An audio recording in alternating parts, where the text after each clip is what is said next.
Hey everyone, Sean here from Unicorn Ventures, and thank you so much for joining us today.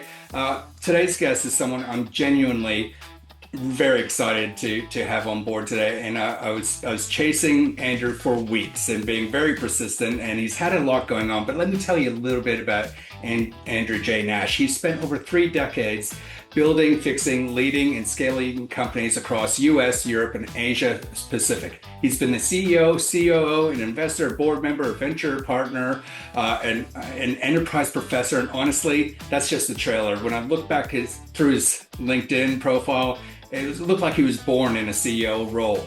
So there's so many places we could dive into today. But what I love about Andrew is that he's not seeing just every side of the business, but he's sat in every single seat.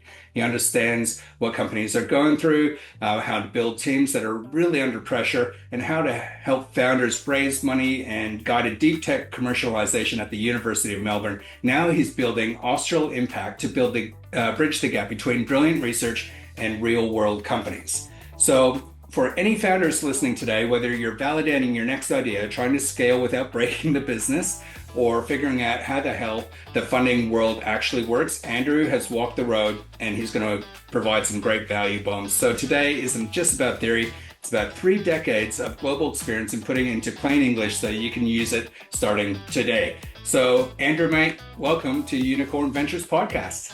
Sure. I love that intro. So I'm just basking a little here, and let me get through the blushing. But no, thank you. Great to be here. Love what you do, and I think we need to amplify the storytelling for everybody to get the real story. So ask away. Excellent. Now, as I mentioned, we could start pretty much anywhere in your career, but I always like starting at the beginning, getting to know the human behind the experience. So, for anybody you're meeting for the first time or at a barbecue, and they ask you, "So, Andrew, what do you do?" What do you say to them? Um, well, I think it changes apparently on a regular basis. So apparently I'm now a professor. Only kidding. I Congratulations, by the way, that just Thank dropped you. this week. You have been busy. Yeah, it was lovely. It was actually lovely, quite the honor.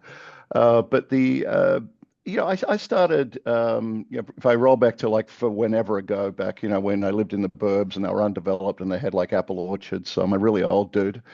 It was, I was lucky enough to sort of be inspired by an incredible woman, my mother, who, sadly is now passed. But she just basically said, look, if you want to do anything in life, you got to work hard. And I'm like, okay, note one, let's figure that one out. And that was then followed by, and that means if you want your own pocket money, you better get out and earn it. So that was when I was like 12 or 13, back in the days where you could do that. Apparently, all sorts of work, so, sort of all sorts of issues with that these days. But, did all the work, did all the hustling. I worked part-time through school and university, and I kind of got the bug. And the bug that I got wasn't the education piece. It was like, oh, wow, it's really cool working with people and getting to know them. And the piece of trivia that people kind of laugh at when they first meet me is I'm actually a chartered accountant. My undergraduate degree was in accounting, economics, and commercial law, and I did the classic thing back then, went and worked with this really huge global firm called Arthur Andersen, which doesn't exist anymore. Went the traditional path. And I was a little of the way in and said, hang on, I'm supposed to be like a consultant and an advisor. I've never built a business. Like, why would anybody listen to me? So I jokingly say I actually did my burner startup, which was the first one I did when I was about 24.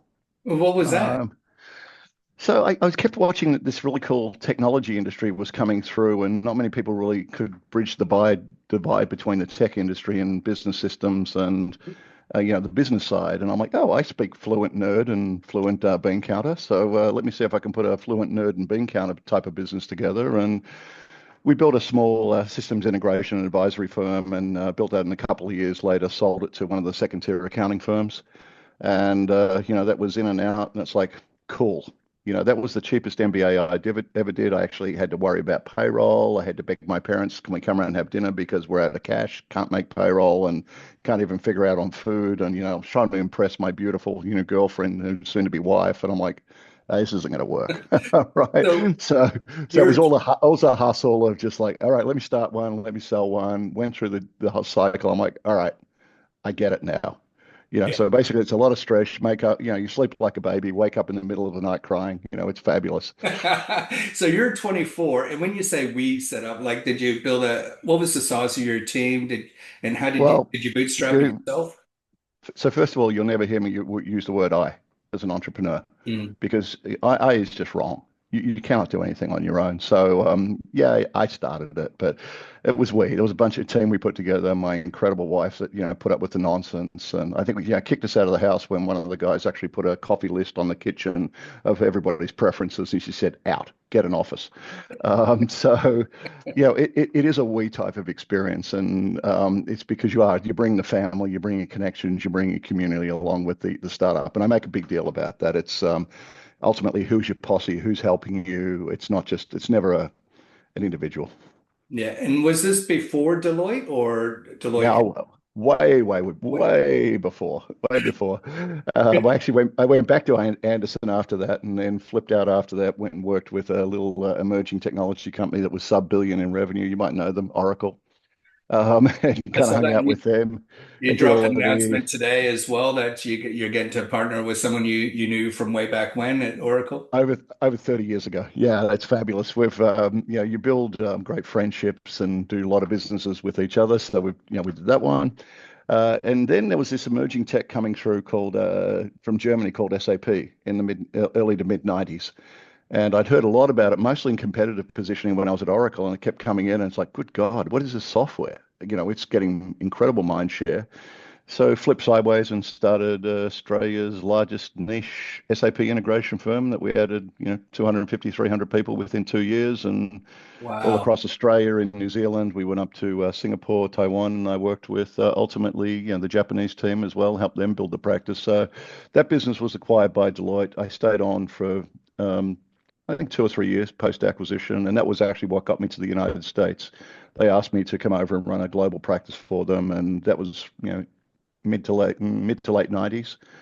And I'd sort of been there since then until mid 2024, until I finally came home. So had nothing to do with the political system and everything over there, and despite the fact that I live just outside of DC, but it was just time to come home. And It's a beautiful part of the world too, just outside DC. So how did you feel a boy from the orchards ending up in, yeah, next to the capital of America? Tell me well, about that so journey. the original jump piece was over to the Bay Area and Silicon Valley, and if you spend a lot of time there and all your clients are on the East Coast or in Europe, you spend at least 24 plus hours on a plane every week, and it's like, yeah, I'm not doing that.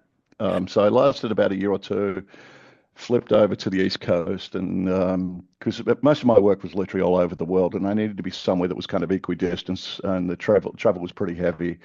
And you start to learn in the US that Silicon Valley is really cool for building product, but it's not where 100% of the markets are. In fact, a big percentage of the markets are actually elsewhere. And being close, I'm actually one of the things I learned from my early days in consulting and working with clients is I've got to be close to the clients and the markets. It's what I love.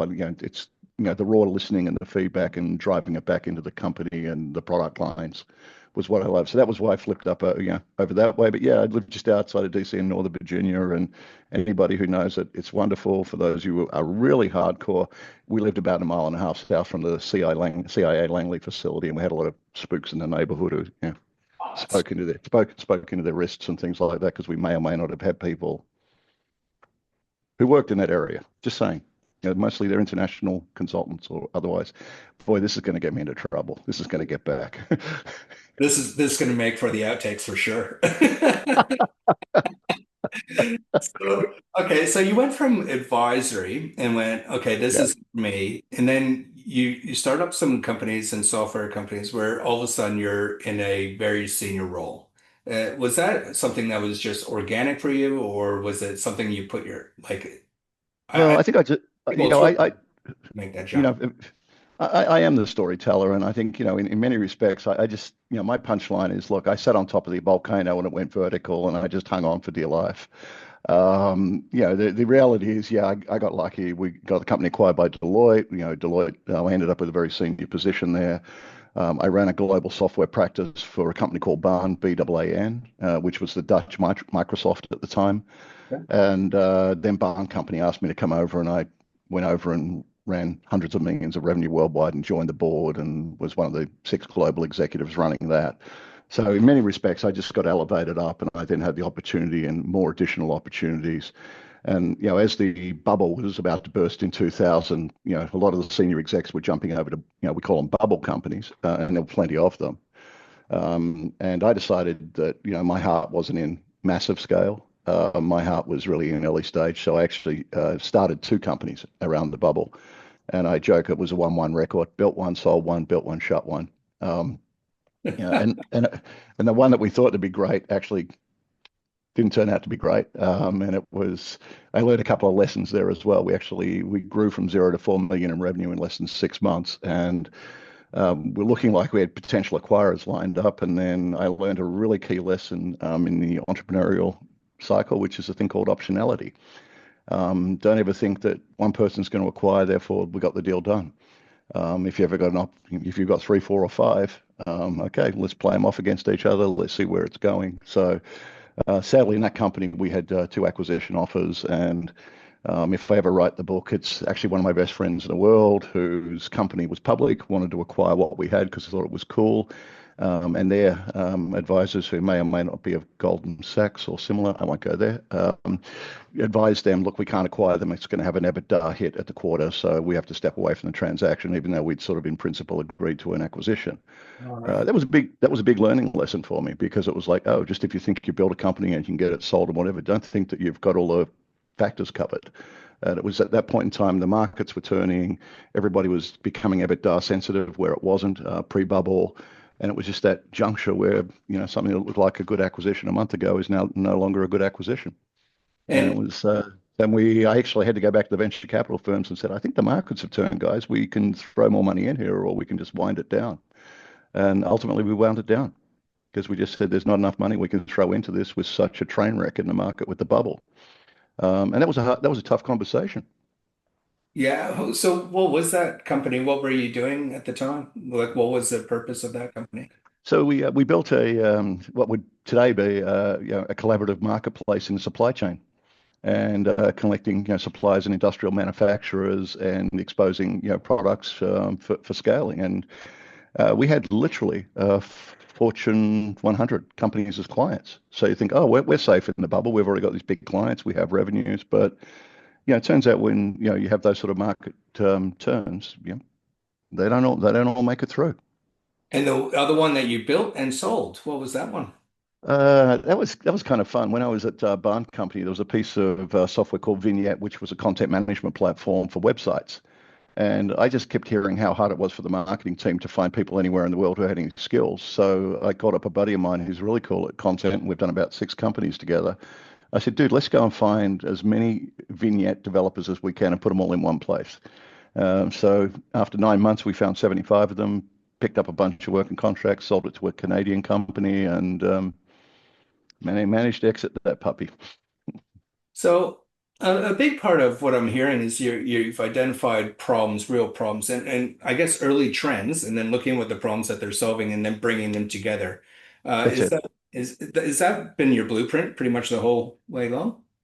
Yeah, well, I could give you anti-examples to that, or sorry, anti. I'm back in Australia. So yeah, I could give you plenty of examples one way or the other. But as a general rule, yeah, dig around the market, find the product market fit. When you think you got the product market fit, you're wrong. Dig deeper, talk to more people, and really, really try and understand what are you doing, what are you trying to achieve, what's the value prop, what's the ROI. If you think you're solving a problem, that's really cool. Now build the business case for it. Because if you can't, you're not going to be able to sell it. Don't worry about whether you think you got some value or not. So, my business training, if you like, plus my, product and tech training said, okay, let's bring them together. But then I learned very, very quickly, just go sit with customers. They will literally tell you their pain. So that's when the Andrew talk, listen ratio changes. Just go talk. Okay, tell me. I was Tell me what. talking to another business owner who's had her business for 30 years, not the biggest in the market, but geez, her client base is the most loyal you'll find. And it's Yeah, because she's still the front of sales. yeah, She's talking to everyone, and if she gets the feedback and she goes, that makes sense, she'll have it done that day. None of the other competition moves that fast. Would you attribute that? Like, there's some people that say they talk to their customers. They probably talk to 10 and then make a decision. Yeah. So, like, if you've read some of my LinkedIn posts recently, you see how many times I've failed at retirement. And I joke about, I'm done now. It's, oh, hang on, there's another problem over here. Let's go to, okay, all right, let's put something together in a group of people in a company. What you'll find with, the very passionate entrepreneurs, they listen for the pain point. And those words are really, really important. What is the pain point? What are you solving? How deep is the pain? Is it, is it new compliance introduced stuff? My favorite one in state of Victoria here is now the new psychological laws, psychological and workplace safety. Mhm. Wow. Okay. Well, how do you build a system around that? How do you put a process in place? Because guess what? There's some pretty hefty fines if you don't follow, right? Um, that's compliance or market-induced pain. In a scale of interesting pain to market-induced pain, trust me, a lot of the money is up in the market-induced pain level. So you start to understand the gradation of pain, and then correlating it back to value capture as well. That's such a great example. And for some people, they might be just so much in their lane. It's where I've always been this particular industry or this channel, and they can't see the market impacts or the market conditions and how they're changing. And then conversely, you have the creative people that see all the opportunities but can't put that business case together. Yeah, look, you're absolutely correct. I think one of the things that took me a number of years to figure out was what I call mapping the value chain. And I work with a lot of the entrepreneurs now and say, look, if you can on a big whiteboard map out where is the money in the value chain. And I'll use a simple example. I did a couple of ag tech companies in the US, and everybody said you've got to go sell to the farmers. And I went and spoke to the farmers and the farming conglomerates and similar. I said, okay, I give up. Why would anybody go and talk to them? They have no money. They're controlled by typically, and I'll use the example of something like, the orange orchards in Florida. Well, your conversation there is with PepsiCo and Tropicana, Right. places like that. Your conversation isn't with the grower. Now, there are some large growers who need to buy stuff, depending on what it is you're selling them. But the power in the value chain is actually in the buyer at the top of the value chain. It's in chocolate, it's Mars, in hazelnuts and chocolate, it's Ferrero Rocher. It's Ferrero, based out of Europe. And you can then see, and then the people who then have the inputs or the fertilizer or the equipment that they sell to the farmers, they are the distribution channels. So the, it's a convoluted point, but I'm making is look at where the money flows in the value chain and then figure out where the pain point is, where at the deepest point where most of the money is being made. And that's a better place to start than actually going all the way to the farmer and trying to talk to farmers and saying, what would you like to buy? And I joke that they're neck deep in every single one of the silver bullets that's been sold to them in the past 20 years. The Hmm. things that are going to solve their world for them, and they just blaze over. It's like, listen, I just need to make money this year and be Yeah, in I just business need and to be and be in, survive. be in business next year. And it's I'm not saying that they're struggling at all. I'm just saying that they're just fed up with all the things they're being trying to solve. So part of it is also knowing your market, your go-to-market, and your distribution systems as well, and trying to figure that rather than, hey, I've got a really cool thing. I'm like, great. How are you going to monetize and get your thing to market? I think that a lot of small, medium enterprises, business owners and founders are exhausted with the amount of choice that they have out there, and in particular with tech stacks and these Yeah. silver bullets. I feel that that's a real problem right now. What I love about that chain, the value chain that you just said, I can't remember who it was, but there was somebody who's trying to negotiate a beef production for McDonald's, but they couldn't on a price because, and when he dug deeper, he found out it's because the grain or the feed supply, that was varying. So once they Correct. secured that, then everything else was going to be fine, and then they could have a standardized price or a model that works. No, actually, that's and now if you want to apply carbon credits for it, how are you going to get the carbon credits from which particular players in the value chain? Who's got the soil and the soil carbon where it will actually supply me that can actually give me positive credits versus someone who doesn't have the carbon so you can go deep in the value chains and understand all the little inflection points. And we actually did this. The two examples I gave you were two separate companies. One, we were doing LiDAR-based data collection on permanent tree crops, and we could literally recreate morphologically every single plant on a plantation longitudinally and show how it grow and how to do it all. And we did some cool stuff with UC Davis that ended up with a re-engineered and genetically modified plant structure that would give 25% yield increase. It's incredible. But it was the data that was the power there. You had to go find that data. Unless you had that petabyte level data set, you couldn't do it. The other one was a cool bunch of guys in Colorado professors who had all the soil carbon models. And we literally just went and, did work with a number of customers who would say, well, hang on, if we look at where the stuff is all sourced from, and we said, great, we'll just show you what the soil carbon looks like in all those places. If you buy from A, B, and D, you're going to get a better carbon model than if you buy from F, G, and H. You're going to have a really bad stuff. So you can actually make some interesting product claims, and they're actually verifiable and correct. So how you think about sourcing isn't just price anymore, right? So you got to sort of really get down to because as we expose more data, as we do some more algorithms, as we do new analytics, as we create new business models, it's not the same as 40, 50, or 60 years ago. You've got to keep an eye out for that stuff as well. My God. So you got into tech really early and with some Yeah, amazing companies. One of the things I noticed that earlier in your career, and I'll go from Deloitte onwards, but yeah, there was a series where it seemed that you stepped into some big roles, CEO, COO, EVP, and it yeah. was every 12 to 36 months, like you're taking on a significant change or another new challenge.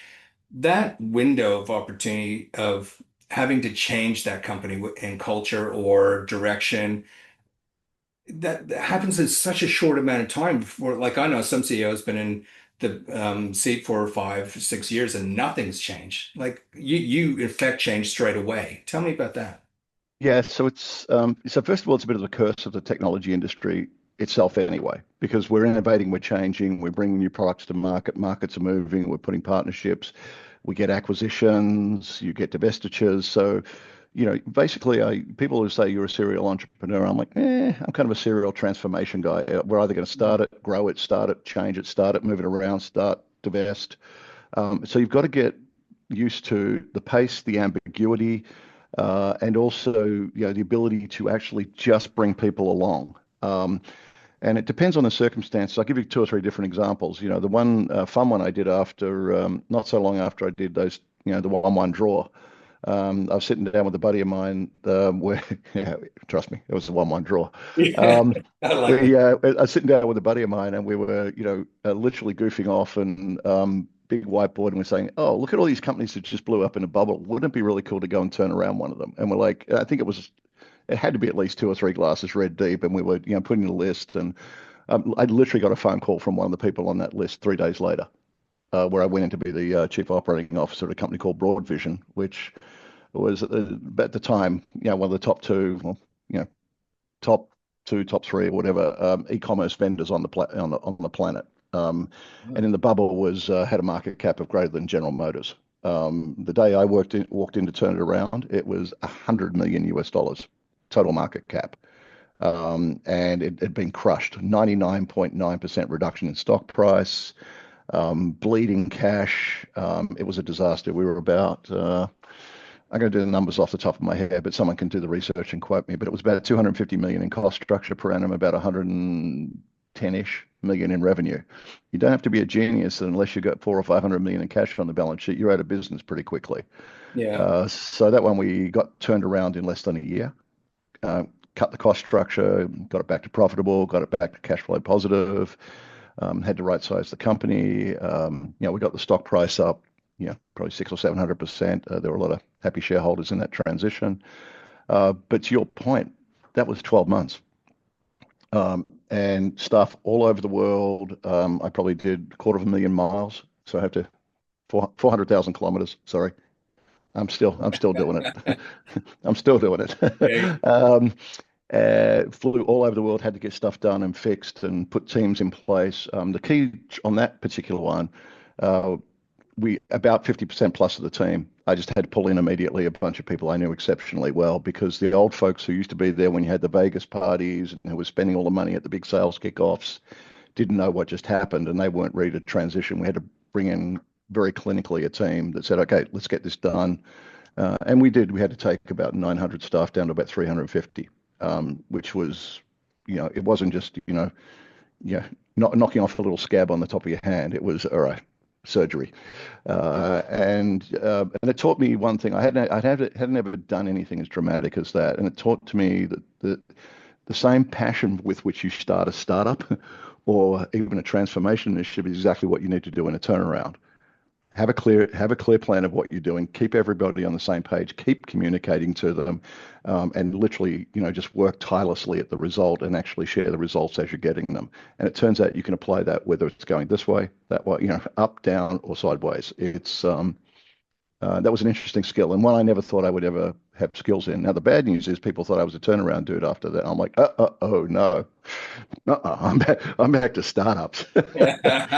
Well, And then we sort of, the other side of that is then, okay, imagine if you know, you had a company that, had to compete. Oh, actually, the other fun one we did was we had to build a company that was selling $1 million product versus a $10,000 product. So you'd want to be pretty good, right? yeah, Yep. 100%. Yep. And ultimately, we built and sold that to the company that actually had the $10,000 product. Oh, really? So what was their market share compared to yours at that stage? Oh, they killed us. So it was a company called Visual Sciences. We were doing real-time web analytics and real-time call channel, 25 plus years ago. We were competing with platforms like Omniture and others who were doing, basically we did real-time data. Yeah. They did basically, pixels, web bugs, tags, and used it as a data reduction strategy to do the analytic. And we basically said, okay, interesting, but we're going the other direction. It turned out it was insanely valuable to huge brands. It turns out if you've got like 256 or 512 web servers and you're a multi-billion dollar company, you want to see what's going on versus placing a few web bugs and doing some sort of inference. Yeah. So we figured out how to capture the value there. Ultimately, we sold it to Omniture. Adobe acquired Omniture, and that technology is still alive today inside of the Adobe stack after 25 years, which is Wow. really, really cool. That is, And then the fun little spin after that was we got sick of all the different databases. Um, so ultimately, the same team then built a company called Foundation DB that got acquired by Apple because we said, you need to do SQL on, SQL on top of NoSQL. And there was a thing at the time called the CAP theorem, which was you could have two of consistency, availability, or partition tolerance for a NoSQL database, but you couldn't have all three. That was the sacrifice. We said, yeah, you understand the word theorem. Right. And just by the way, that was Werner Vogels, who was the CTO at AWS, who had the CAP theorem, by the way. And the whole industry was convinced you just couldn't do it. Now, the guys who did it, Dave Rosenthal and David Shearer, who put that together, actually broke the CAP theorem, built a SQL on NoSQL database. It's acquired by Apple. But as I remind a bunch of people today, that wasn't the end of the journey. Apple then ultimately open sourced the technology, and that technology is also underneath platforms like Snowflake. So there's a durability. When you see durability of that platform or technologies as it goes through the acquisitions, it's kind of cool to look back on that sort of stuff. But on this particular story, imagine being, trying to figure out in sales that you're going up against Oracle, IBM, Microsoft in a $38 billion database market, and you're introducing a new database in the market. Want to be the salesperson that puts the go-to-market plan on that one? mm. But we did okay. So sometimes you got to really noodle the problem. You can find a way, you can thread the needle, and sometimes the ones that are just the less obvious, I call them the hold my beer moments. Like someone says, "Oh, that can't be done." Hold my beer. Now, Yeah. it might take 6 years. It might take 8 years. It might, nothing's ever that as quick as everybody makes it out to be. But you have to learn resilience and tenacity, and boy, God, you got to get used to the word no. And like, yeah, absolutely. When it comes, And yeah, I could only imagine. And like you've mentioned so many companies there, like just so many. And that people would just be so proud to have a product in there. I wanted to ask, when you're developing a platform and you are competing against some of those big companies, but more importantly, you're finding a solution that they don't have and just sitting there and right. then acquisition. So the question I have for you is that How come they're not building them themselves? Would they rather acquire than to go through the testing environment? Are they using yous to prove the test case and find the customers and then they go, now it has value, as opposed to building them themselves? So first of all, this is one of the things I love to celebrate about entrepreneurs. Entrepreneurs are so determined because they see something that the market doesn't see. And the next piece of that problem is then you've actually got to educate or go and take that product to market to show the value associated with what they can't see. Now, I go back to the Foundation DB example. The market was entirely convinced you couldn't do what could be done. In fact, I'll go back to visual sciences as well. Everyone said you can't do real-time data collection on websites and call channel because it's just too much data. I'm like, well, except for when you can, and here's how to do it, and therefore you engineer to the problem that you're trying to achieve. So, yeah, the amazing entrepreneurs, and as I say, it's I'm just the guy that's going to go find the market and the segment and build and put it there. But working with just some amazing people that just have this incredible insight um, as to that's the thing to go after. So it's not that you're trying to build a product to be acquired. It's you're trying to find a market or a niche or a segment or a piece that's going to create incredible value. And trust me, at that point, someone's then definitely going to want to acquire you, or you're going to continue to build your own company and just capture that new category. And I think there's the question I say to people, are you in a new category or not in a new category? And the companies who have created the most amount of value are the ones who have defined and created a new category. Yeah. Um, you know, look at and I will go to Atlassian. Atlassian created that category. Canva basically wanted to build a cheaper Adobe because Adobe licensing was ridiculously expensive. But Melanie and the crew did an amazing job figuring out that the product, needed to be something for the rest of us as The marketers who everyday needed user. Yeah. yeah, the rest of us who actually just wanted to knock something together rather than asking the marketing team whether they could put something together and get a request turned back in, 2 or 3 weeks, and it was competing with three other things. It's like, no, I just need to knock this thing together now, and they've built a beautiful platform. So there's not a one size fits all, but I think it's someone who sees something different, something a problem, and then they really stick with it and really, double down. One other fun one I'll tell you is we got involved with a bunch of guys in a private equity firm I was involved with who literally hack iPhones and Android devices for the law enforcement and intelligence community. And when we were looking at the investment, everyone said, "No, you're crazy. Apple won't support that." And we looked at it, and I was working on another company at the time where it's still up and running after 20 something years, is a company called propertyroom.com, which is kind of eBay for seized and stolen goods out of law enforcement agencies, where we aggregate it out of 4,500 law enforcement agencies, put it all into one big website and liquid it. So it's a reverse liquidity marketplace. But that's not the fun of the story. The fun of the story was, hang on, I know a whole bunch of the law enforcement agencies and the commissioners and spoke to a number of them and they said, oh, yeah, this stuff is liquid gold. Once we've got access to this, we can actually get the device, we can pull the forensic evidence off it. You wouldn't believe the cases we can solve as a result of that. And, we took that back into our diligence process and said, yeah, we need to invest in that company. And that company has been incredible. It's now, we invested, it got acquired by Thoma Bravo, fairly large private equity firm in the US, probably one of the larger, top five, with over 100 billion in companies under their books. And what's it called And again? the company is now called Magnet Forensics because it was also merged in with a Canadian post-acquisition, merged in with Magnet Forensics, which was the company that took it and did all the forensics around the data of the original company. Was called Grey Shift. So Grey Shift and Magnet Forensics merged in and they're now part of Magnet Forensics. And still, and the other thing I loved about that company, they were very true to mission. Which was we only sell to the law, because you think, oh, hacking iPhones, how do you build consumer trust and whatever? Like, well, first of all, there are laws depending on where you are in the world. And I'll give you the example in the United States. If your phone is on you, that's part of your personal property. And in most states, that can be seized at that point as part of an arrest. Yeah. Now, if you're a really smart technical person, but how do I can just turn it off? It's like, not if you drop it into a Faraday bag. Yeah. Right. Um, Yeah. and there's a few other things. And so, literally they figured that out. And that was a really good example of My spider senses always tingle when someone says one of two things. It can't be done, or there's a problem with the market or the market side. I'm like, double down on that, double click on that. Tell me on both of those why it can never be done because impossible. I don't, you know, I don't think that's a barrier.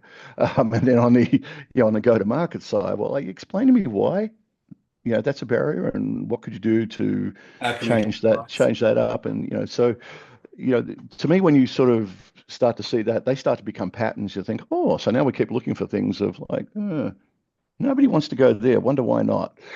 Uh, It's a real skill. I mean, I don't talk about my wife too much, and she's not going to watch this anyway, so I can't. But she'll tell me everything she doesn't want in life and so forth. And it's like, okay, if you keep focusing on that, you're going to attract more of that. Do you realize that? But tell me what right. you do want or what the problem is. It's like, well, what's the inverse of that? It like it's just the opposite. And if you can just think about that, your way of solution, you're so much further down the road. Yeah, and I think it starts with sometimes just, breaking past what you think the art of the possible is and just Mm. say, okay, just, park that sideways in disbelief and say, come over and play in my world. Imagine if you could and you try. Now, literally, you're gonna blow up, 95 things out of 100 until you find something that's like, oh, hang on, there's a thing over here. But the quicker you get into the market, the quicker you talk to people, the quicker you do, the sit down and understand what the pain point is. And if it's a really, really critical pain point, there'll be a solution. Something will come out. There's something I do when I'm typing, never when I'm writing, only when I'm typing. And it's when I'm typing the word strategy, it often comes out strategy. I just put the R after the A. It's a little thing, but I've grown to love this word strategy for me because sometimes it's better just to get started and get going and then work out the Absolutely. strategy as it gets. And I think I'm feeling that from you as well. When you Yeah. do, Well, so you yeah. got to be careful on that puppy as well because, the move fast stuff means you're going to be embarrassed in real time on a more regular basis, and you got to get comfortable with that, right? Yeah, ego aside. You mentioned when the bubble and you had to go drop the sales force down to like 62% or whatever it was, and you brought in a team because the team that was existing probably had the wrong mindset, the wrong framing, and they just couldn't get past those limiting beliefs. But you had a clinical team that you could bring in. We've done this before. It's like bringing the A team. I feel like it kind of felt like. What does the first 90 days look like in a 12-month transformation for yourself? Oh, that's interesting. Yeah, well, first of all, the first 30 is, I've learned that you've really got to get clarity and win the hearts and minds of everybody because it's never just the one or two people who've got to work on this. You've got to come up with a credible plan. Now, the good news in turnaround situations, everybody in the entire team mostly knows what the problem was. They were just waiting for the pointy-headed boss to pull the trigger. So there's this sort of, if you lean into that power and you sort of lean into that strength, you can use that as the positive movement forward or the lever to get you there. But you still got to have a great plan. You still got to communicate it. You got to get everybody on board. So, in many respects, I know, a lot of the PE firm formula is the first 100 days. What are you doing the first 100 day? What's the 100-day plan? What are we doing? Let's do all the checkpoints. But in my mind, you've got to get the hearts and minds won by day 30. If you haven't got that, in many respects, some of the other checkpoints, And, I'm not going to say don't matter. They just sort of, they drop down a little. So that's sort of the entry point. The second thing is quickly articulate a plan and quickly articulate that, look, it's not set in stone. We're going to review it weekly just to see what works, what doesn't work, what we learn, rather than pretending that this is like a cookie cutter. You come in, do this, this, this, this. So you've got to be very flexible. In that particular one, we had a global organization, and what we needed to do in Asia and versus Europe versus our South American distributors and other things was, different sub plans and sub execution pieces. And you had to then figure out, okay, what pieces do we go after first? Because you had to stop the bleeding, you had to generate the revenues, you had to secure the partners, and then we also wanted to secure some new channel deals. In that particular one, we also had to cut off some bleeding at the product and cost level as well. So um, it actually, in many respects, it comes to you very quickly because you can see what the aggregate of the problems are, So you've got to deal with the problems, but then you've got to shift the mindset set and the culture and, get the 300 plus people who are staying to get energized and come along with you and, re-energize the journey. So now that's very different from, I'll give you an example where we've had scenarios which we're dropping a bunch of money in and we need to do this and do that in a private equity type situation. Okay, well, these companies are up and running, they're growing at, 50 to 100%. It's like, what are the tuning or changes or ads that we're going to do? And trying to mobilize that quickly. In many respects, sometimes you're changing out a few things on the plane while it's flying, but it's a little bit more deliberate in that sort of, so if you're in a turnaround versus an early stage, very, very early stage versus, Series A, Series B versus a PE situation, every single one of those 100-day plans looks different. But Okay. most of them start with, develop the plan, get the structure, get the team on board, get everybody bought in, understand your strengths and weaknesses, and you need a leader or a number of leaders who are just going to, frankly, maniacally go and execute on that. They're high energy. Yeah, it's not a 9 to 5 job, and I don't mean that in working ridiculous hours. I mean, it's not steady state at all. And it's You all consuming of mind space and energy, I imagine. Yeah, and you are dealing with new stuff that you just didn't find out about until you actually dug into this, and you've got to course correct and, frankly, be very adaptable and very resilient, and just keep driving through towards the result. Hmm. With you talked about funding there. With you've sit on advisory boards and you sat in every seat within the businesses.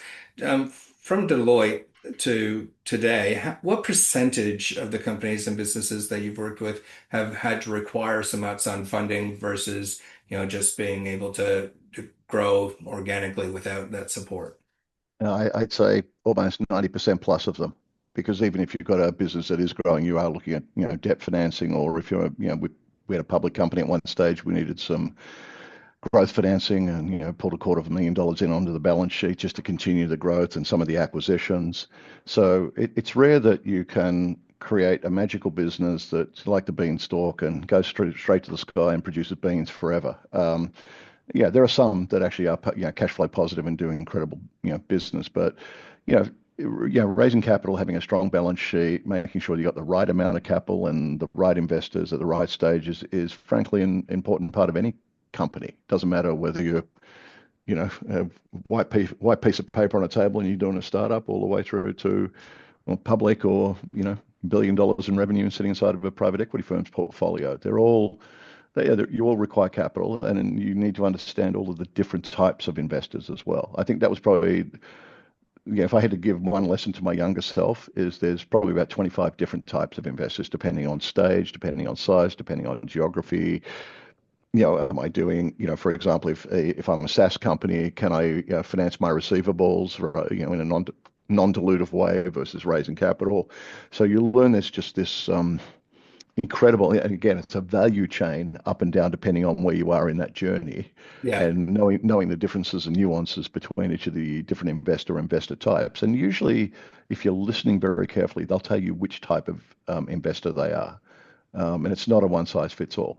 They're a biotech investor in seed and Series A, or they're a later stage Series A, Series B, but mostly want to be focused on sustainability or clean tech. Um, Trust me, listen to them. Don't go and pitch the next, consumer app to them, because they're not interested. It's not what they do. Yeah, I got that lesson from an interview I did before. Is that most investors all have their own biases. They're looking through their own lens. They have this one thing that they're interested in or how they like to operate. For myself, I didn't when I started this podcast, and I'll be honest, I didn't know the difference between angel investor, venture capitalist, private equity firms, and strategic Yep. acquisition partners. And that's why I started this, because there's so many business owners out there, whether sole traders or just family owned businesses that are, doing quarter of a million, half a million, $1 million a year, and even maybe two. But Yep. right now, they're probably thinking, geez, there's only two sources of income other than revenue that I can get: banks and friends and family. And I already burnt the friends and family from when I started this. So that's really why I started this, is just to learn that there's other investments. Now, you said it's debt management, but like, what are people typically using the money for? Like, why are they wanting to raise money in the first place? More often than not. Well, I'll give you two or three different examples. If I go, probably to the most extreme, which is the deep tech side. So if you're doing something that requires clinical trials, um, and you're going to go through either a TGA pathway here in Australia to get the medical device or you know pharmaceutical approved, or through the FDA process in the US or otherwise, that just takes a really, really, really long time. You can't compress that time, and therefore you've got to be able to fund the business, the research, the lab time, the clinical trials, and versus, on the other end of the scale where, and I think this is kind of overblown on the vibe coding thing. Oh, I can vibe code and put an app up tomorrow. I'm like, yeah, let me know how that goes. Yeah. Um, you know, I, I vibe code as well, but it's mostly I sort of get a vibe and I just flip it over to my co-founder Alex and say, here's roughly what we need done. Yeah. And I create the front end of this. Let's see if we can riff on that for a while. And we could then got to industrialize and make it bulletproof and make it compliant, put in the security stack, blah, blah, blah, blah, blah, right? Um, that requires a lot less capital, and you can be very efficient in that capital versus, bringing clinical trial to market. Or, if you're doing something, another example, a company I've been advising and working with, did something as amazing as putting together curved robotic concrete, and can make it thinner and more carbon reduction. And more importantly, that particular concrete has zero cement and zero steel in it. It took us 7.5 years to really think it all through. Who are the partners? Who are the players? That one's incredibly capital efficient, but you just need money to have a factory. I need to mix up some cement batches. Someone's got to pay for that until we get the first customers. So, the concept is really of capital efficiency in terms of startups. How capital efficient is your startup? Is it something just through regulatory and compliance and other processes you just need a lot of money over a longer horizon? Is it something that's what I call lightly regulated? And because everything's regulated in some sense or not, even if you're creating software and apps, you've got to have compliance and security. And if you're going into the US, you've got to have all the privacy protection and the ultimately SOC 2 compliance and similar. And that stuff isn't free and doesn't grow on a tree, right? Mhm. But it's how much. So the real question is how much capital do you need over the journey? And each of the journeys require different amounts. The best companies are the ones that are insanely capital efficient because you have a lot of options. But certain industries you just can't. Yeah. So as a general rule, um, I first of all I never celebrate raising capital. Um, that's like literally coming home because you took out your first mortgage and throwing a first mortgage party with all your friends. Like you just took on, you just took on some investors or you took on some debt or whatever. Let's celebrate the companies and the company milestones and the new customers. To me, that's more important indicator of company health and growth. Mhm. But the press and everybody still enamored with, oh, so and so raised $55 million. Isn't that awesome? I'm like, great. Turns Pressure out you now level. got, yeah. So congratulations, you just turned the ticker on the time bomb. Hmm. Go. So it's start. It starts now. Go. So it's first of all, I think capital has a very valuable place to play.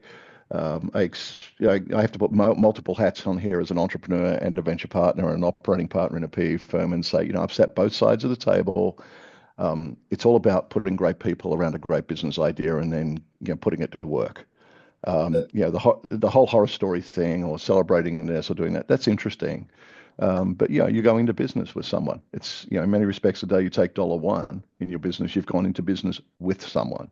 And that's why I always use the we word. Now we are in business Yeah. because we're all looking for an outcome. So yeah, it's I think there's a couple things I want to just land on there. First of all, there's three unsung heroes, probably many more, but the data scientists and the engineers that help oh that just sit in the background but pull all this together. I've just realized that through all your companies as well, they would have been so pivotal.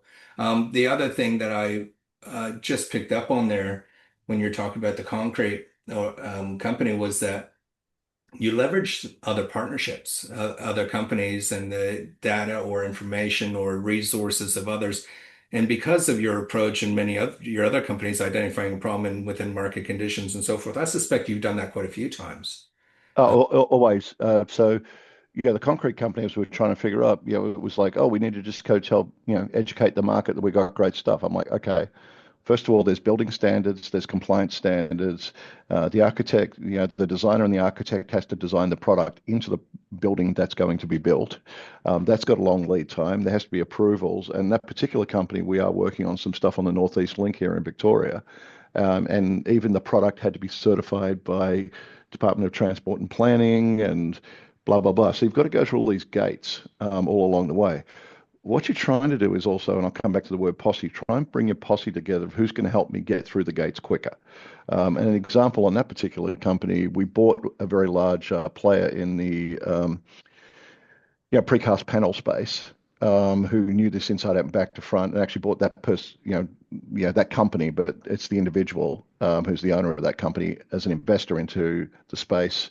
We now collaborate very closely together. They can open doors. We can get a lot further. So the quicker you can build your essentially your partnership journey with the people you're going to sort of figure out how can attack the value chain together with jointly. It isn't perfect advice in every individual sector or segment, but I can tell you in the majority, finding partners, or even if I'm doing another company I'm working with, who's working on a particular dry eye disorder, and we said, well, why don't you just go and talk to Bausch and Lomb or Alcon in the US and look at their product teams. What sort of problems are they going after? Now, you could have stayed in the lab and not had those conversations and beaver away and trying to find, what you think the market needs. But coming back to the question you asked a little bit earlier about the bigger corporations, they don't have the budgets to cover every different innovation, and they're always actively looking for, innovations, patents, ideas that can be complementary to them that they can accelerate into their markets and their distribution systems. So as soon as you can start to figure out, okay, I'm probably not going to build whatever I'm building, on the island with Robinson Crusoe, and I'm probably going to have to figure out how to deal with people and distribution systems and partners and other complementary technologies. Figuring out that a lot earlier and building that, muscle memory, is a really important skill. And I do it. I do it across every single one of the companies I'm involved with. We do the market map and say, all right, who else should we be playing with? So that requires a high attention detail and I guess acceptance of the fact that you're not going to know everything. I mean, I guess if you've done as many No, times as you have over 30 years, the market map becomes a little bit easier to navigate. But for some people, they're like, oh, okay, I've got this idea. I've even got this prototype or an MVP, and I don't have much of a network. Starting a market map at that stage can be really difficult.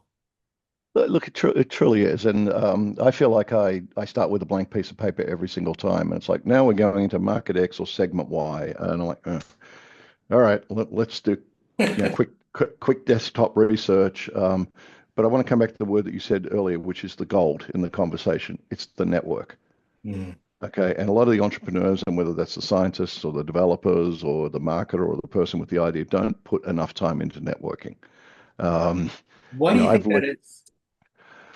Well, I think it's more a case of I go to network when I think I need to. And I would tell you as an entrepreneur, when you wake up and have breakfast, ask yourself why you're having breakfast at home and why haven't you arranged a meeting with someone else who might be able to help you with your journey. So first of all, don't do what I do. I'm crazy. But it's like, I'm a to me, it's a full contact body sport is getting out, understanding markets, understanding connections, connecting people with other people. And, like literally, as we talk about, my ventures that I'm now doing, that's all I'm doing until, the day you spread my ashes wherever you spread them. And it's probably in a beach in southern Victoria. And hopefully it's 6 foot and offshore, and kind of nice conditions. But that's all I want to do now is like I've figured out that look, networking is just the most important thing that you need to do. You need to do it every single day, and you need to understand industries, understand connections, help other people, connect other people, do the same, pay it forward, because then you can pick up the phone. And the example is I've got an MIT professor who's got a company that they're relocating from Rhode Island down here to Victoria. And he said, well, I'm coming down. Can you connect me up with some people? I'm like, not my particular area, but let me introduce you to this person, that person, and that person. Um, and that's really, you've got to, look back and say, are you building a network that's going to serve you in the next 10 and 20 years? And the time to start is not in 10 or 20 years' time. The time to start is kind of today, Yeah. you know? Now you're back in Australia. Yeah, you've Yeah, love it. been appointed the Enterprise Professor of the University of Melbourne in the Faculty of Medicine, Dentistry, and Health Sciences, sorry.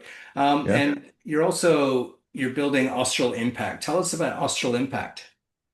So I think so. Austral Impact was kind of all right, I think I got one more big lap. And one of the things that I've always had a lot of passion for, and this goes back 20 or so years, or 25 years or so ago, when we were in the Bay Area, there was a bunch of, I joke, some of us OGs who were in the Bay Area, pre-bubble, incredible humans like Larry Marshall, who ended up being CEO of CSIRO, and Al Ramadan, who's still over there. He was actually he did Quokka Sports and was with probably a fairly famous sailor, Bertrand.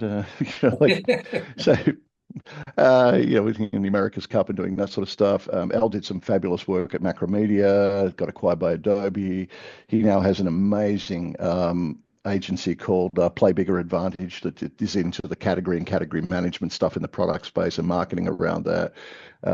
And incredible players like Dave Cannington, who was a co-founder of New Hero over in Perth, that built and sold that company, and just the list goes on. And everybody else I forgot to say, like I apologize. It was just a really cool group of people, and we were very passionate Australians in the US about Australia, the brand, and doing anything that we would do to help. And we worked very closely with Austrade, and we put together an organization called ANZA TechNet to actually bring companies over from Australia and put them in front of the Bay Area. So we always saw the value of actually celebrating Australians and the Australian brand. And when I got back, I did about a year or so working with the university and saw that there's incredible innovation here, but a commercialization gap. But everyone sort of, I think, misdiagnoses the commercialization gap. Their diagnosis is, truly simplistic, which is, I'll just go and raise money in the US. I'm like, oh, sure.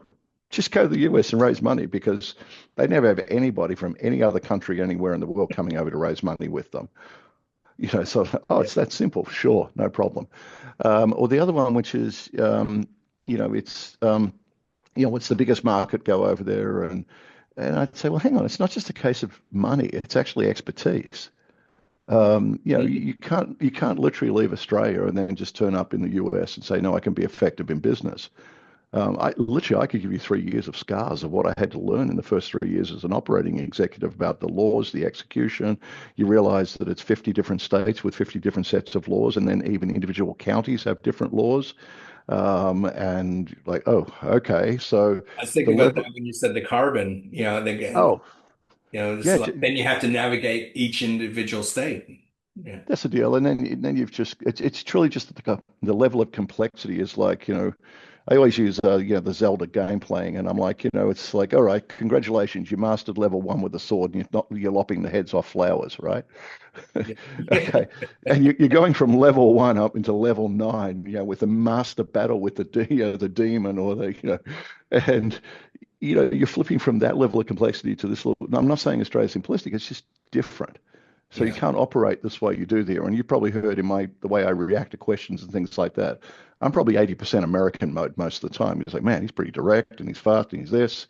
It's like, yeah, you've got to cut to the point in the US. You're sitting in a market with over 300 million people, and a lot of them all want to be entrepreneurs with big ideas.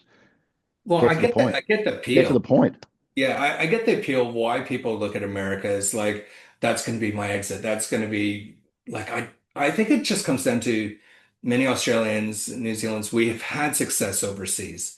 Sure. But there's 24 million people in Australia. That's size Manhattan, right? There's just so many more opportunities. Yes, more noise, more complexities, more of an audience, but is it that they just feel that they can't make it in Australia in their own home country?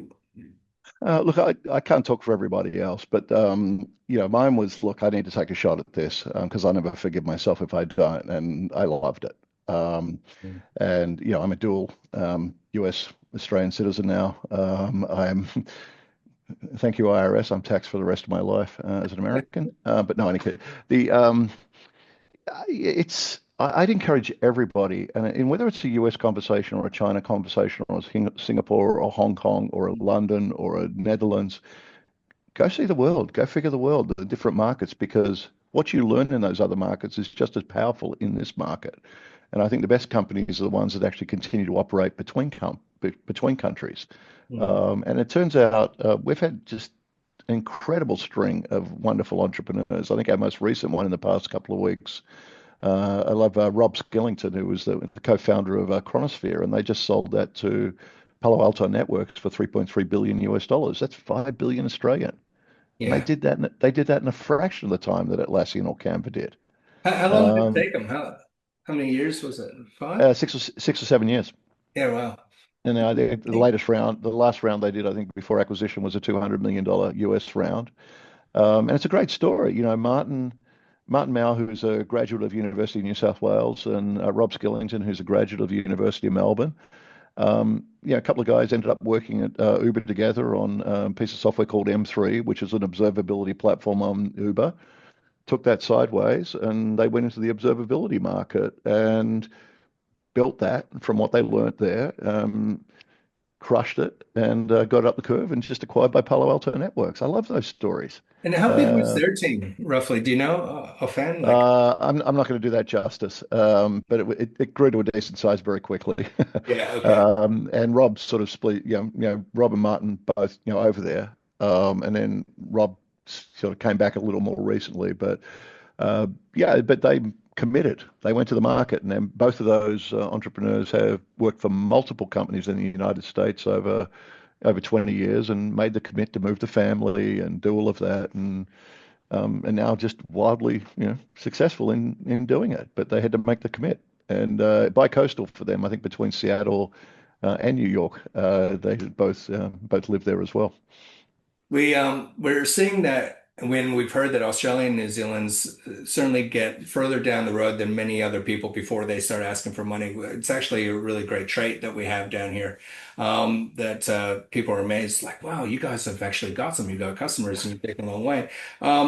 But I think with AI and automation technology, with where it is, it's only going to help people as well. I'm not saying they built everything on Lovable and Replit, shifting Right. sands, but I'm just wondering, there, at the time of the recording, there's a talk about the AI bubble. You went through the bubble, the dot-com bubble in San Fran, the Bay Area. Uh, Yep. where do you think? Do you think it's the next Well, 3 years? so first thing I want to address, I think, was a point you're raising, is a cool one, which is Australians are insanely capital efficient Hmm. in getting companies off the ground.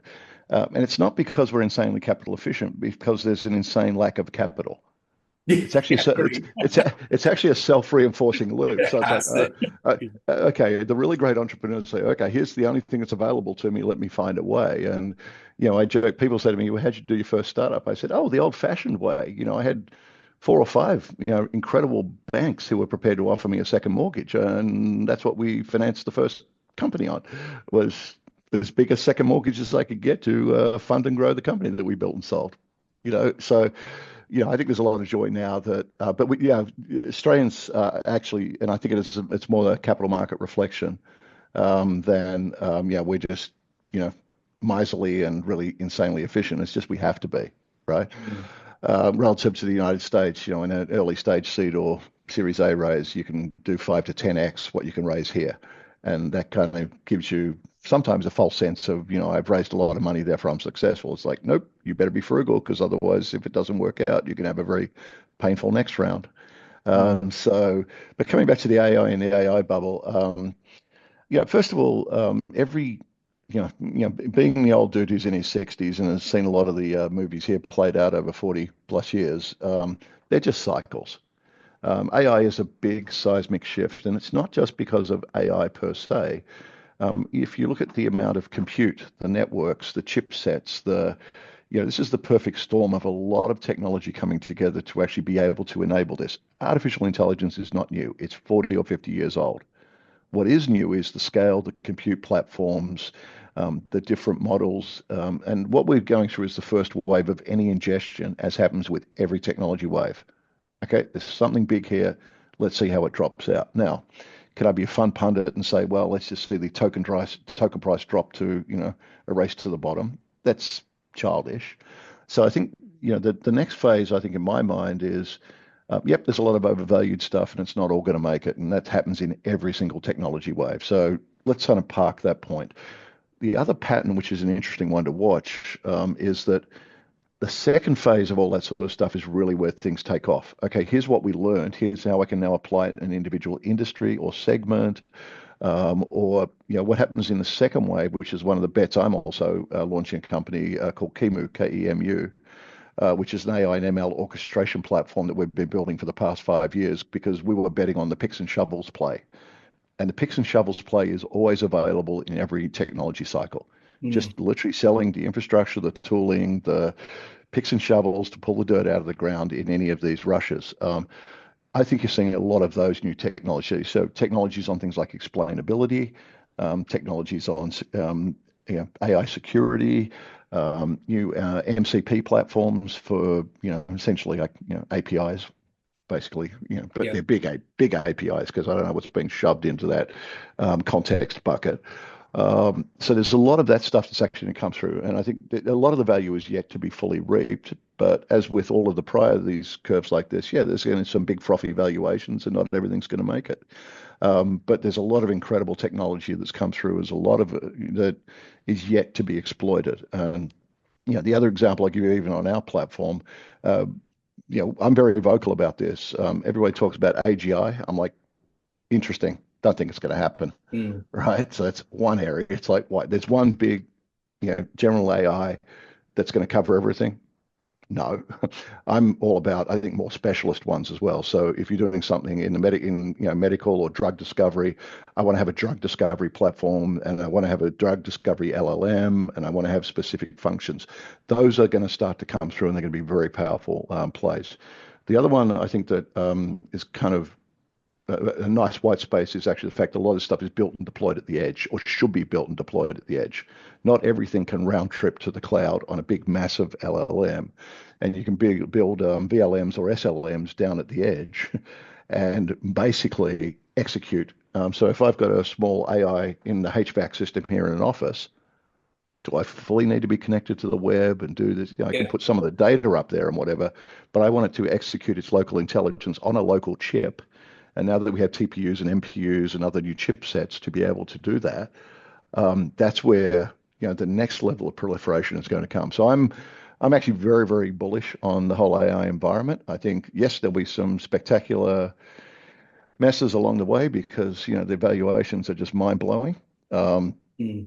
but there's a lot of incredible invention that's come through and is going to continue to come through. And here's the one I'll predict: it's going to be a lot longer trend than everybody thinks it is. Yeah. Uh, Right. the bubble blew up very, very quickly around e-commerce because if you remember, not everybody needed dogfood.com I or agree uh, with or, all or, your ch- or points. ch- charcoal charcoal toothpaste.com. Yeah, yeah. I agree with all your points, by the way. I think that if anything, it's more exciting for SMEs because they'll be able to tap They'll into get access. Yep, they'll get tailored it. solutions for their specific need. And yeah, I've been talking a lot about that this week with some business owners. So yeah, Well, Heidi's the best example of one of Australia's most recent incredible successes, where all they did was transcriptions for physicians. that's Literally, that's it. Transcription for physicians. I'm like, brilliant idea. They're crushing it, absolutely crushing it, and taking the product to the world. Getting some huge money came in from Point 72 recently, which, for those of you who watched Billions, that was Steve, modeled on Steve A. Cohen. That's now Point 72. So, big US money came into Heidi. And by the way, I gotta be careful. I've done some work with the networks in the US. Like, guys, don't sue me. Go after someone over there.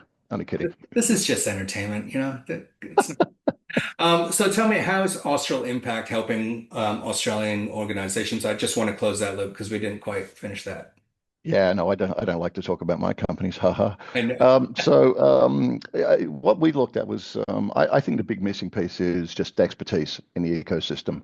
And what I mean by that, you go back to the example when we turned around that company, I had four people I could call up overnight and say, I need you to be available for this. Now, said differently, in Australia, we're starting to now get the exited entrepreneurs and the people with experience and knowledge of global markets into the ecosystem down here. It wasn't there 20 years ago. It wasn't there 30. It sure as hell wasn't there 40 years ago. What we're trying to do with Hospital Impact is kill two birds with the one stone. We're trying to put as many of these individuals together in one organization rather than having them spread around individually for the benefit of the entire ecosystem. And we want every startup to win. We want to help them. We want to put together programs. We are going to be working with universities, with private equity firms, with venture capital firms, with incubators and accelerators, and just our forming team. And we're going to be making most of the announcements once we launch the company early next year. Has over 20 exits between us. On average, we have 10 plus years experience in the US. I've got 28. We've got another person who's about to join with 28 years experience as well, coincidentally. Another one was 10 years in New York but was also tapped into the deep networks as well. John actually led Monash University's alumni network in New York for the whole of the US. And myself and Simon, Simon was also at Monash and previously at Melbourne. He's been helping in the early stage ecosystem for nearly 20 years. Lots of different disciplines, and we're putting together a group of people both here, and I'll pre-announce that we are launching in the United States concurrently as well, but bringing up that set of connection and making that available to the ecosystem, because that's a missing piece. Someone who can pick up the phone, and one of our startups here recently was trying to get into the US, and they're a content marketing platform using AI.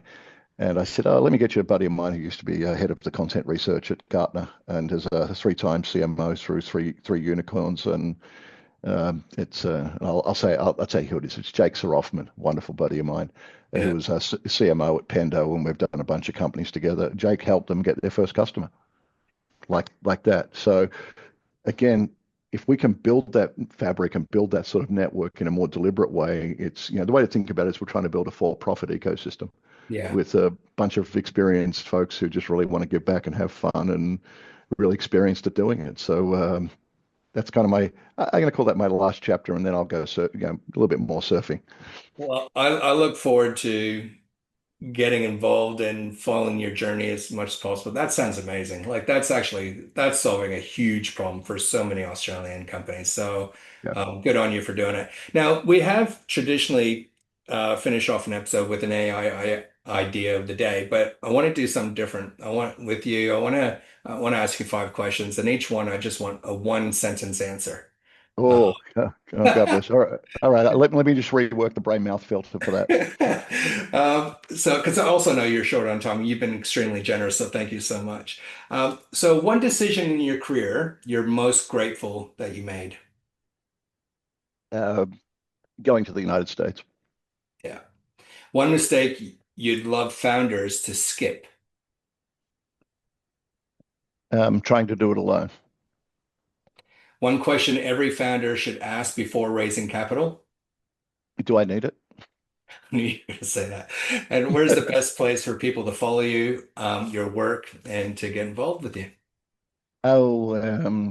I'll be. I'm dialing up my LinkedIn. I was trying to dial everything down to sort of go into the sunset and surfing. So I'll be dialing it up over the next. Connect with me on LinkedIn, absolutely. I've got plenty of followers. I'm going to be launching a podcast next year called Big Bets and Bad Calls. So I'm going to celebrate all of the Australians, all and New Zealanders, and others from this hemisphere all over the world, and the amazing things they're doing that don't get written up in the local press, because you can't be what you can't see. Yeah, I think that's amazing. Andrew, you've been amazing. Thank you so much. I know I was persistent getting you on, but when I asked some of my previous guests who else I should be talking to, your name kept coming up consistently, and I'd already reached out to you anyway. You've had a lot going on, the professor and new organization and stuff. I get it. I won't take it personally, but thank you so much for jumping on. I got so much out of this. I feel like I could have spent another good couple of hours and picked up some more value bombs, but thanks so much, man. I really appreciate it. Sure, John, really appreciate it. We'll put a holder on. We'll run you through what we did on HBO Silicon Valley one time. There'll be a whole special episode if you want to have some fun. Yeah, we're definitely doing that. All right. Well, thank you so much, everyone else, for joining us today, and I look forward to seeing you on the next episode of Unicorn Ventures podcast. Bye. All right.